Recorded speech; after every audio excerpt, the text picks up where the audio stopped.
بسم اللہ الرحمن الرحیم۔ میرا شوہر ساری رات ایک نیلا دوپٹہ لے کر پڑا رہتا۔ اگلے دن اٹھتا تو نیچے سے پیسے نکلتے۔ میں بڑا حیران تھی کیونکہ میرا شوہر تو معذور تھا، تو یہ پیسے کس چیز کے آتے تھے؟ شوہر نہ تو وہ نیلا دوپٹہ دھونے دیتا اور نہ ہی کسی کو اسے ہاتھ لگانے دیتا۔ ایک دن ساس اور دیور شوہر کو لے کر ہسپتال گئے تھے۔ مجھ سے غلطی سے اس دوپٹے پر چائے گر گئی۔ میں نے گھبرا کر وہ دوپٹہ دھو دیا اور ٹھیک اسی وقت میرا نام رومیسا ہے۔ پیار سے مجھے سبھی لوگ رومی کہتے ہیں۔ میرے بابا ایک آرٹسٹ تھے اور تصویر بنا کر فروخت کیا کرتے تھے۔ باقی سب مصور کی طرح بابا بھی غربت کی چکی میں پس رہے تھے، مگر اس فن کو چھوڑنے پر تیار نہیں تھے۔ ہماری زندگی بھی یوں ہی سسکتے ہوئے گزر رہی تھی۔ ہر چھوٹی سے چھوٹی خواہش کے لیے بھی ترسنا پڑتا تھا۔ کبھی کبھی تو میں امی سے لڑنے لگتی تھی کہ آپ نے ابو سے شادی ہی کیوں کی، وہ بیچاری چپ کر کے رہ جاتی۔ انہیں بھی کیا معلوم تھا کہ مصوروں کے پاس نام اور شہرت ہوتی ہے، لیکن کھانے کے لیے روٹی نہیں ہوتی۔ ہم تین بہن بھائی تھے اور میں سب سے چھوٹی تھی۔ بچپن سے جوانی تک ایک جیسے ہی حالات دیکھے تھے، اسی لیے جب بڑی بہن کی شادی ہوئی تو ایک دم سے گھر کے حالات بدل گئے تھے۔ گھر میں پیسے آنے لگے تھے۔ مجھے امید تھی کہ اب تو میری شادی بھی کسی اچھی جگہ ہو جائے گی، کیونکہ آپ ہی کی شادی ایک بہت ہی امیر انسان سے ہو گئی تھی۔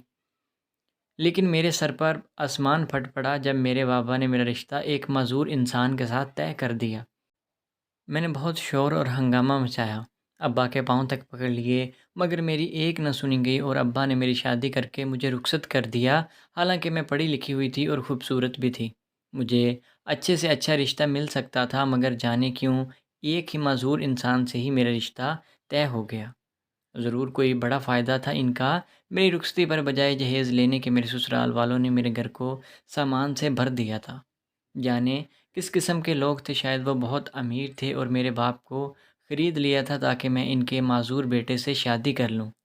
میں بھی کیا کرتی، چپ کر کے اپنی قسمت کو قبول کر لیا اور اپنے معذور شوہر کو قبول کر لیا۔ میں کر بھی کیا سکتی تھی، آہستہ آہستہ میں سسرال والوں کے ماحول کو سمجھنے لگی تھی۔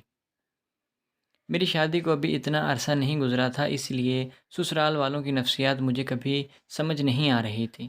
میرے شوہر سمیت سب کے مزاج اتنے عجیب تھے کہ مجھے لگتا تھا کہ میں کسی غلط جگہ پر آ گئی ہوں۔ میں بہت سیدھی سادی سی انسان تھی اور سسرال والوں کی چالاکیاں اور انداز میری سمجھ سے باہر تھے۔ ساس صبح صبح مجھ سے سارے گھر کے کام کرواتی اور جب میں تھکن سے چور ہو جاتی تو سسر مجھے کچھ پیسے انعام میں دے دیتے تھے۔ جیٹھانی مجھ سے لڑتی تھی اور جیٹ اس کی بجائے میرا ساتھ دیتا تھا۔ اگلے ہی دن سسر کے مزاج بگڑتے ہوئے اور ساس میرے صدقے واری جا رہی تھی۔ جیٹھ باتیں سناتا اور جیٹھانی میری حمایت کرتی تھی۔ رہا میرا شوہر، وہ تو نہ 3 میں نہ 13 میں تھا۔ یہ سب کچھ میری الجھن میں اضافہ کا سبب بنتا تھا۔ ایسا لگتا تھا کہ کسی بھول بھلائیوں میں آ گئی ہوں۔ میرے سسرال والے مڈل کلاس تھے، اتنے امیر کبیر نہیں تھے، مگر پھر بھی ان کے ٹھاٹ باٹ دیکھنے والے ہوتے تھے۔ ساس کے 2 ہی بیٹے تھے اور صرف میرا جیٹھ کماتا تھا۔ میرا شوہر تو معذور تھا اور سارا دن بستر پر پڑا رہتا تھا، لیکن اس کے باوجود اس کی جیب میں نوٹوں کی کوئی کمی نہیں ہوتی تھی۔ شادی کے شروع کے دنوں میں تو پتہ نہیں چلا، مگر بعد میں نے نوٹس کیا تھا تو معلوم ہوا کہ میرے شوہر کے پاس ایک نیلے رنگ کا دوپٹہ تھا جسے وہ ہر وقت اپنے گلے میں لٹکائے ہوئے رکھتا تھا۔ مجھے لگا کہ اپنا منہ وغیرہ صاف کرتا ہوگا، اس لیے میں نے اتنا زیادہ دھیان نہیں دیا، مگر ایک دن جب صبح وہ سو کر اٹھا تو اس کے دوپٹے کے نیچے سے پیسے نکلے۔ میں تو حیران ہی رہ گئی تھی کہ اس کے پاس اتنے پیسے کہاں سے آئے۔ اس سے پوچھا تو وہ کچھ بولا نہیں۔ میں نے یہی سمجھا کہ اسے گھر میں سے کسی نے پیسے دے دیے ہوں گے۔ اس سے اگلے دن بھی جب اس نے پیسے اس نیلے دوپٹے کے نیچے سے نکالے تو میں حیران رہ گئی تھی کہ ایسا کیسے ہو سکتا ہے۔ بھلا وہ کون سا جادوئی دوپٹہ تھا جس کو پہننے سے صبح پیسے ملتے ہیں، لیکن میں دیکھ رہی تھی کہ ایسا ہی ہو رہا تھا۔ وہ تو ہر وقت اس نیلے دوپٹے کو گلے میں لپیٹے رکھتا۔ میں ایک دن کپڑے دھو رہی تھی تو اس سے کہا کہ اپنے گلے سے دوپٹہ اتار کر مجھے دے دو، میں دھو کر سکھا دیتی ہوں۔ مگر مجھے بہت ہی زیادہ حیرت ہوئی جب اس نے سختی سے منع کر دیا کہ نہیں، میں اس دوپٹے کو دھونے نہیں دوں گا۔ میں نے اصرار کیا کہ پورے ہفتے سے تم نے یہ دوپٹہ گلے میں ڈال رکھا ہے، یہ گندا ہو گیا ہے، مجھے دے دو، میں دھو دیتی ہوں۔ مگر وہ اب کی بار غصے سے بولا کہ آج کے بعد اس دوپٹے کے بارے میں کوئی بات نہیں کرنا، اب جاؤ یہاں سے۔ میں اس کے غصے پر حیران ہوئی تھی، اور وہاں سے میں چلی گئی۔ بھلا اس میں غصہ کرنے والی کیا بات تھی؟ یہ صرف ایک دوپٹہ ہی تو تھا۔ مگر وقت گزرنے کے ساتھ ساتھ مجھے پتہ چلا کہ وہ صرف ایک دوپٹہ نہیں، اس میں کچھ تو خاص تھا۔ ساری رات وہ نیلا دوپٹہ شوہر لے کر پڑا رہتا، اگلے دن اٹھتا تو نیچے سے ڈھیروں پیسے ملتے۔ میں حیران اور پریشان رہتی تھی، اس سے پوچھتی تو کہتا تمہیں کیا مسئلہ ہے؟ پیسے تو آ رہے ہیں نا، فکر کیوں کرتی ہو؟ مجھے تو وہ اس دوپٹے کو ہاتھ بھی نہ لگانے دیتا۔ میں نے ایک دن اپنی ساس سے پوچھا کہ آپ میرے شوہر کو پیسے دیتی ہیں؟ تو وہ کہنے لگی، لو بھلا میں اسے پیسے کیوں دوں گی؟ میں نے سسر اور جیٹھ سے بھی پوچھا مگر انہوں نے بھی انکار کر دیا۔ پھر جانے شوہر کے پاس سے پیسے کہاں سے آتے تھے، ہمارے کمرے میں کوئی اور آتا بھی نہیں تھا۔ پھر یہ راز مجھے کیسے پتہ چلتا؟ مجھے کچھ سمجھ نہیں آ رہی تھی۔ میں خود کو حالات کے دائرے پر چھوڑ دیا کہ جو بھی ہے راز ہے، ایک نہ ایک دن تو پتہ چل ہی جائے گا۔ میرا شوہر کوئی بھی کام نہیں کرتا تھا، بلکہ سارا دن بستر پر لیٹا رہتا تھا اور میرے علاوہ کوئی اس کا خیال بھی نہیں رکھتا تھا۔ ایک دن مجھے کہنے لگا کہ پانی کا ٹب بھر کر لاؤ، میں خود اپنا دوپٹہ دھو لوں گا۔ میں نے کہا بھی لاؤ، میں دھو دیتی ہوں، مگر وہ نہ مانا اور دوپٹہ خود ہی دھویا اور بیڈ پر ہی سکھانے کے لیے ڈال دیا۔ مجھے اب اس نیلے دوپٹے سے چڑ ہونے لگی تھی۔ ایک دن اچانک ہی شوہر کی طبیعت خراب ہو گئی۔ اسے کبھی کبھی سانس کا مسئلہ ہو جاتا تھا، لیکن آج اس کی طبیعت کچھ زیادہ خراب تھی۔ میں نے جلدی سے جیٹھ کو فون کیا، وہ گھر آیا اور ساس اور جیٹھ اسے لے کر فوراً اسپتال چلے گئے۔ میں نے کچھ دیر بعد فون کر کے پتہ کیا تو معلوم ہوا کہ اب اس کی طبیعت بہتر ہے۔ مجھے تھوڑا سکون ملا سن کر۔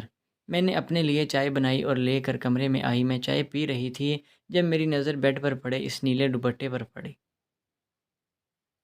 ہڑبڑی میں وہ دوپٹہ شوہر کے گلے سے اترا ہوا بیڈ پر گر گیا تھا۔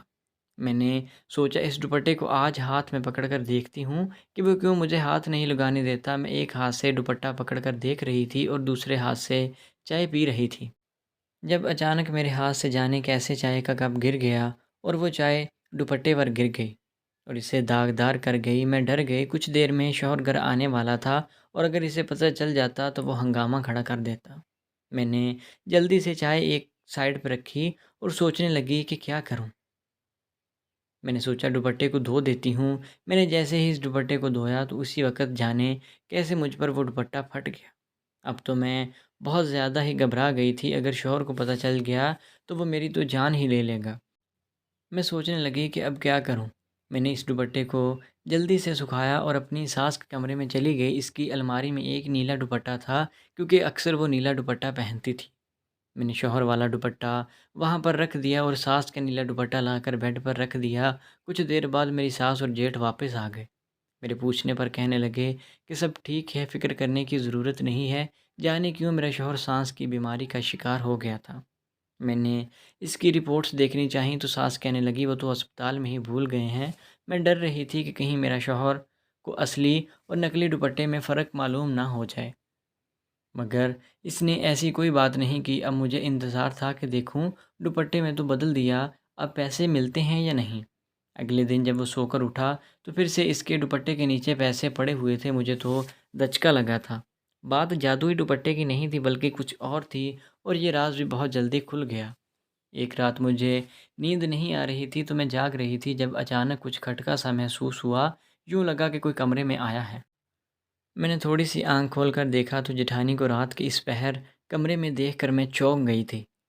اس نے ہاتھ میں کچھ پیسے اور سپرے پکڑ رکھی تھی۔ پیسے اس نے نیلے دوپٹے کے نیچے رکھ دیے اور وہ سپرے اس دوپٹے پر چھڑک دی اور خود کمرے سے باہر چلی گئی۔ میں حیران ہوتی ہوئی اٹھ کر بیٹھ گئی تھی کہ جٹھانی نے پیسے رکھے۔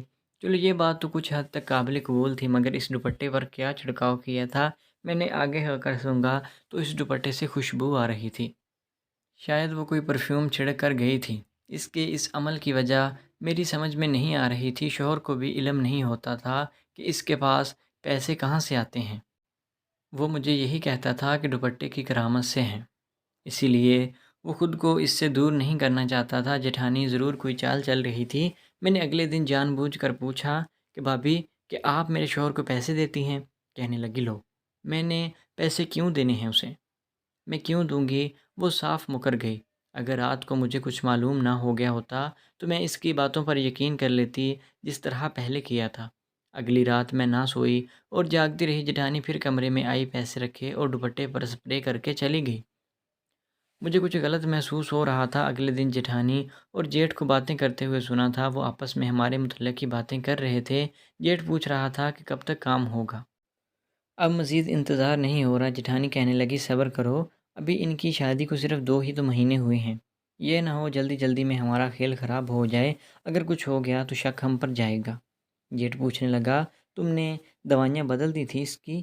جیٹھانی غصے سے کہنے لگی کیا خیاک دوائیاں بدلتی، پہلے میں اس کو دوائیاں دیتی تھی تو بدل دیتی تھی، اب اس کی بیوی آ گئی ہے، پڑھی لکھی ہے، نسخے کے اوپر سے دیکھ کر خود دوائیاں لاتی ہے اور اپنے شوہر کو دیکھی ہے، اب بس آخری امید وہ نیلا دوپٹہ ہی تھا۔ دعا کرو وہ کبھی اس دوپٹے کو خود سے جدا نہ کرے۔ میں ان کی باتیں سمجھ تو نہ پائی مگر اندازہ ضرور ہو گیا تھا کہ ضرور کچھ غلط کرنے کا ارادہ رکھتے ہیں، لیکن وہ بھائی بھابھی تھے میرے شوہر کے، ایسا کیسے کر سکتے تھے؟ میں سوچنے لگی کہ ایسا کرنے میں بھلا ان کا کیا مقصد ہو سکتا ہے، کیونکہ دولت جائیداد تو اتنی تھی نہیں ان کی۔ میں نے اگلے دن چپکے سے پھر سے دوپٹہ بدل دیا تاکہ شوہر ہنگامہ نہ کرے اور وہ سپرے والا دوپٹہ لیبارٹری میں ٹیسٹ کے لیے لے گئی۔ میں نے سوچا جب تک ٹیسٹ ہو رہا ہے دوپٹہ میں تب تک شوہر کے ڈاکٹر سے بات کر لوں۔ میں ڈاکٹر کے پاس گئی تو اس نے بتایا کہ میرے شوہر کو سانس کی کوئی بیماری نہیں تھی پہلے، مگر کچھ عرصے سے سانس لینا اس لیے مشکل ہو رہا ہے کیونکہ سانس کے ذریعے کوئی زہریلی گیس اس کے اندر جا کر پھیپھڑوں کو تباہ کر رہی ہے۔ اگلے دن لیبارٹری کی رپورٹس ملی تو میرے شک کی تصدیق ہو گئی، اس دوپٹے پر جو سپرے کی جا رہی تھی وہ واقعی ہی ایک زہریلی گیس تھی جو کیڑے مکوڑوں کو مارنے والی اسپرے میں استعمال کی جاتی تھی۔ یہ سب جان کر میرے لیے بہت ضروری ہو گیا تھا کہ اپنے معصوم اور بھولے بھالے شوہر کو بچاؤں۔ اب تو مجھے شک ہو رہا تھا کہ میرے شوہر کو معذور کرنے میں بھی بھائی اور بھابھی کا ہی ہاتھ ہوگا۔ ساس نے بتایا تھا کہ 3 سال پہلے ہی ایک ایکسیڈنٹ ہوا تھا اور وہ معذور ہو گیا، ورنہ پہلے وہ بالکل ٹھیک تھا۔ اسی حادثے میں اس کے دماغ پر بھی چوٹ لگی تھی جس کی وجہ سے ایک بات جو اس کے دماغ میں بیٹھ جاتی ہے وہ نکلتی نہیں۔ بھابھی اس کے دماغ میں یہ ڈال دیتی تھی کہ اس نیلے دوپٹے سے تمہیں پیسے ملتے ہیں، یہ کرشماتی دوپٹہ ہے، اسے گلے سے مت اتارنا۔ اسی وجہ سے وہ ہر وقت اس کے لیے گلے میں لپیٹ کر رکھتا، وہ گیس سانس کے ذریعے اندر جاتی۔ بھابھی کے کہنے پر ہی وہ اسے کسی کو ہاتھ بھی نہ لگانے دیتا۔ ساری باتیں کھل کر میرے سامنے آ گئیں۔ میں نے اپنے سسر اور ساس کو بتایا تو انہیں یقین نہیں آیا۔ میں نے انہیں ایک رات اپنے کمرے میں چھپا دیا کہ اپنی آنکھوں سے دیکھ لینا۔ سب رات کو میری جیٹھانی پیسے رکھ کر وہ سپرے کر کے چلی گئی۔ صبح ساس اور سسر کو میں لے کر ڈاکٹر کے پاس بھی چلی گئی۔ سب سچ پتہ چلتے ہی سسر نے جیٹھ اور جیٹھانی کو مارنا شروع کر دیا اور دونوں اپنا پول کھولنے پر شرمندہ تھے اور معافی مانگ رہے تھے۔ جیٹھ اور جیٹھانی نے یہ سب لالچ میں آ کر کیا تھا، اصل میں میرے سسر کے ابا زندہ تھے اور وہ گاؤں میں رہتے تھے، کافی زمینیں تھیں ان کی جن کی ویلیو آج کے زمانے میں بہت ہی بڑھ گئی تھی۔ انہیں اپنے پوتے یعنی میرے شوہر سے محبت تھی، اسی لیے جب اس کا ایکسیڈنٹ ہوا اور وہ معذور ہو گیا تھا تو انہیں ہر وقت اسی کی فکر لگی رہتی تھی۔ انہوں نے ایک پوری زمین بیچ کر میرے گھر والوں کو دے دی تھی جس کے بدلے میں بابا نے میری شادی ان کے معذور پوتے سے کر دی۔ پھر وہ سوچنے لگے کہ وہ کوئی کام تو کرنے کے قابل ہے نہیں، کل کو اس کے بچے اور اسے کون سنبھالے گا، اسی لیے انہوں نے اپنی ساری زمینیں میرے شوہر کے نام کرنے کا فیصلہ کر لیا تھا۔ یہ فیصلہ میرے جیٹھ اور جیٹھانی کو بہت ہی ناگوار گزرا کیونکہ ان کو امید تھی کہ دادا کے مرتے ہی دولت ان کے باپ اور پھر ان دونوں بھائیوں کے پاس آ جائے گی۔ میرا شوہر تو پہلے ہی معذور تھا، اسی لیے سارے سیاہ و سفید کا مالک میرا جیٹھ بنتا، لیکن اللہ کی پکڑ سے وہ کب تک بچ سکتے تھے؟ آخر رات سامنے آ ہی گیا، سچ سب کو پتہ چل گیا۔ ساس اور سسر نے دونوں میاں بیوی کو گھر سے نکال دیا۔ وہ جان بوجھ کر ٹھیک طرح سے میرے شوہر کا علاج نہیں کروا رہا تھا۔ میں نے اپنی نگرانی میں شوہر کا علاج کروایا اور 1-2 سال بعد اپنے پیروں پر کھڑا ہو گیا، بالکل ٹھیک ہو گیا۔ اس نے اپنے بھائی اور بھابھی کو معاف کر دیا، لیکن میں نے صاف کہہ دیا تھا کہ وہ یہاں نہیں رہ سکتے۔ وہ شرمندہ تھے لیکن میں اتنی جلدی ان پر اعتبار نہیں کر سکتی تھی۔ مجھے لگتا تھا کہ میری ساری زندگی یوں ہی معذور شوہر کے ساتھ گزرے گی، مگر میرے اللہ نے میرے صبر کا بہترین اجر دیا اور میں اس کا جتنا شکر ادا کرتی ہوں اتنا ہی کم تھا۔ دوستو، آپ کو آج کی کہانی کیسی لگی؟ امید ہے کہ ویڈیو اچھی لگی ہوگی۔ اگر ویڈیو پسند آئی تو ہمارے چینل کو سبسکرائب کریں۔ ملتے ہیں نیکسٹ ویڈیو میں، تب تک کے لیے اللہ حافظ۔